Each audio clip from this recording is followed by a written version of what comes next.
It is time for the Lord of the Flies prediction. So you will get, as you know, a character question and a theme question. And this year, I'm hoping they're going to be reasonably easy to predict. Let's start with the character. The character I believe that will come up is Ralph. He hasn't come up for some time. He's a super main character. He's so easy to write about. So how are you going to get higher grades than other students writing about the same character? Well, you have to think of Ralph's nuanced status as positive and negative. On the positive side, we're going to bring out all those great British characteristics of optimism and fair play, friendliness, wanting to get on with your fellows, thinking about others, trying to be good.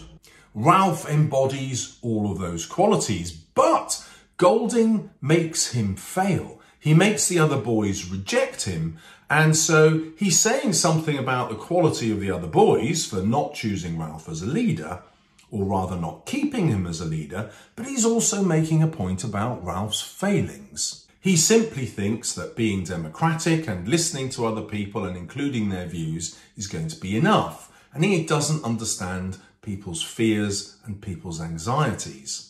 Whereas Jack, of course, exploits their fears and anxieties because they're the same fears and anxieties he has himself. Now, ultimately, with Ralph, you have to decide how far Golding blames Ralph for his fall from power and how far he blames human nature, which turns away from the kind of leadership that Ralph offers, which we all believe would have been better than Jack's. So is Golding blaming Ralph for allowing that situation to happen? Is he blaming Jack and suggesting that as the antithesis of Ralph, Jack's politics, Jack's way of controlling people was always going to win out? Or is he blaming the boys themselves for reacting through emotion rather than through their intelligence?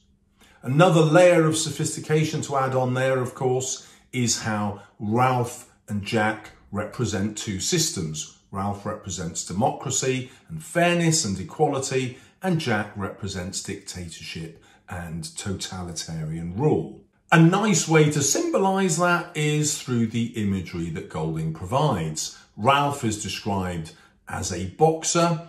Boxing is violence with rules and includes the safety of each opponent, whereas Jack arrives with a knife, and there are no rules in a knife fight. Jack symbolises our desire to kill and destroy, whereas Ralph symbolises how a proper society understands our need for violence as human beings, but seeks to control it in ways that limit its damage. Then you can argue that these two ways of dealing with violence represents how we as human beings have dealt with violence in society. And obviously in Golding's time, that violence has tipped towards world war. And ultimately the novel is despairing about human nature. Remember, the novel starts with a nuclear war, and it's probably a nuclear explosion whose shockwaves cause their plane to crash. Now, the next question you'll get offered is the theme one, and I'm reasonably confident you'll be offered a question about society, because you might get asked about human nature, which is the same question as the question about society, because it's human nature which shapes society. So if you prepare a question about what Golding is saying about how society is organised or how human beings behave, you're going to nail the theme question. It is possible that you get asked about Christianity and the Christian symbolism through the figure of the beast. But that is actually just a question about human nature again. Are we predisposed towards evil rather than good? So in times of crisis, will we always turn towards political leaders who give us a sense of power in the face of our anxiety and fears? And the beast simply represents that characteristic inside us. So actually, a question about the beast is also a question about human nature, which is also a question about how society is organised. So the key here is to ask, why does Golding create this society in his novel, and why does he end it with catastrophe? Ralph is just about to be killed. The whole island is ablaze with fire. If the Navy doesn't arrive to save the boys from the fire, they're all going to die. Yes, Ralph will be killed first, but the fire will obliterate the food sources on the island and the boys will starve to death. This, of course, is a metaphor in 1954, when the novel was written,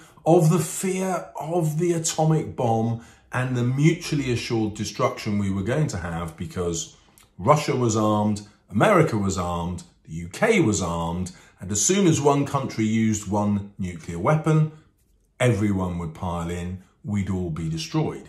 That was the fear at the time.